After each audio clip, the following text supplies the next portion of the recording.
Hey everyone, and welcome back to the channel. Today, we're diving deep into the mind of one of history's most legendary conquerors, a man whose name still echoes through the ages, Alexander the Great. Now, what if I told you Alexander the Great's greatest triumphs weren't just about overwhelming force? Imagine a battlefield where psychology was as potent as a sword, and the enemy's mind was his ultimate target. Discover the hidden tactical genius that allowed him to conquer empires against impossible odds. Forget everything you thought you knew about ancient warfare. Alexander the Great possessed a secret weapon, a clandestine strategy so revolutionary it allowed him to rewrite history. We're about to uncover the shocking truth behind his legendary victories, a truth that has remained largely untold until now. When we think of Alexander, images of charging cavalry and phalanxes often come to mind, right? We picture him as this unstoppable force, leading his armies to victory after victory, seemingly by sheer might. But here's the thing. That's often a misconception. The myth of brute force suggests he just rolled over opponents with bigger, stronger armies, or better weapons. And while his military was undeniably formidable, it wasn't just about numerical superiority or advanced weaponry. Alexander's genius lay in something far more subtle, far more psychological. He understood that a battle wasn't won solely with spears and swords, but often in the minds of his enemies before the first clash even occurred. He mastered the art of mental warfare, planting seeds of doubt, fear, and confusion long before his troops ever engaged. We're going to pull back the curtain today and show you how he truly achieved those impossible victories, focusing on the mental and psychological warfare aspects that were his true secret weapon. Get ready to have your understanding of ancient warfare completely redefined. Alexander truly viewed the battlefield as a massive chessboard, and he was an absolute grandmaster. His mastery of terrain and environmental manipulation was simply unparalleled. He wasn't just reacting to the landscape. He was actively bending it to his will, using every river, mountain, and even the weather itself as an ally. Take, for instance, his campaign in Bactria, and faced with notoriously difficult terrain and fiercely independent tribes, Alexander didn't just march ahead. He used rapid movements across seemingly impassable mountains, sometimes even in winter conditions, to surprise his enemies. They expected him to follow traditional routes, but Alexander, he redefined what was possible. He would often lead his troops across rivers that were considered uncrossable, building pontoon bridges or finding unexpected fords, appearing where his enemies least expected him. This wasn't just about logistics, it was about psychological shock.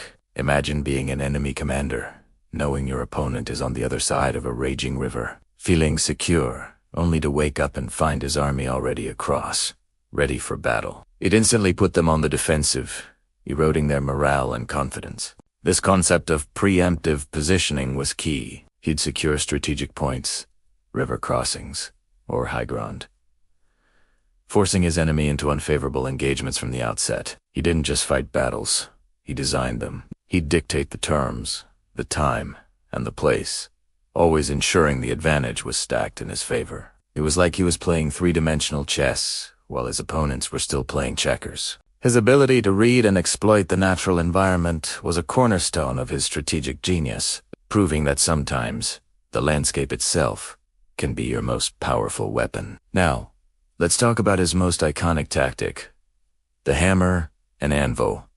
You've probably heard of it, the heavy infantry phalanx holding the enemy like an anvil, while the cavalry, the hammer, crashes into their flanks or rear. It's brilliant, but Alexander took it to a whole new level. He evolved this classic strategy into something far more sophisticated, incorporating deception and rapid adaptation that made it truly deadly. The companion cavalry, his elite heavy cavalry, with a hammer, delivering those devastating shock charges that broke enemy formations. And his Macedonian phalanx, with their long sarissas, were the unwavering anvil, holding the line with incredible discipline. But here's the unexpected, critical element that many overlook: the vital role of psychological warfare in breaking enemy morale before the decisive blow.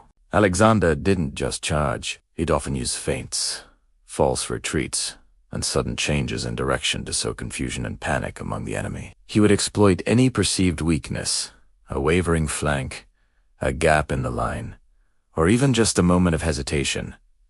His cavalry charges weren't just about physical force. They were often preceded by a psychological barrage. Imagine seeing thousands of highly trained, disciplined cavalry thundering towards you, seemingly appearing out of nowhere, while the unbreakable phalanx holds firm in front. The sheer terror of such a sight would often cause enemy lines to waver, to lose cohesion, even before the actual impact. He would create a sense of inevitability, a feeling that resistance was futile. He'd ride at the head of his troops, a visible, inspiring figure for his men, and a terrifying omen for his enemies. This constant psychological pressure, combined with the precision of his maneuvers, meant that by the time the actual hammer strike landed, the enemy was often already broken mentally, their will to fight shattered. It wasn't just a physical defeat. It was a psychological capitulation, making his victory so absolute. But Alexander's genius wasn't confined to the battlefield itself. He was a master of strategic deception, playing a long game that often decided the conflict before a single sword was drawn. He understood the immense power of intelligence, misinformation, and calculated risks to outmaneuver his opponents. He had an extensive network of scouts and spies, gathering crucial intelligence on enemy numbers, movements, and most importantly, their morale and leadership. This allowed him to predict enemy movements with astonishing accuracy and exploit their weaknesses long before he engaged them.